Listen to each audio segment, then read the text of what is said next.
একটা প্রবাদ বাক্য আছে না যে কষ্ট করলে কেষ্ট মিলে আর ধৈর্যের ফল সবসময় বালাই হয় বা মিষ্টি হয়।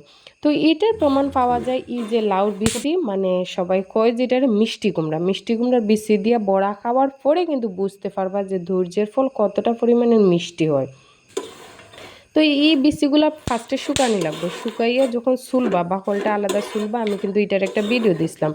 আর তারপরে এটার একটা নর্মাল একটা কড়াইয়ের মধ্যে এরকম হালকা আছে ভাজ্যা নিতে হইব, আর অনেক সময় নাড়াচাড়া করার পরে এরকম একটা কালার আইব আর ফুটবো।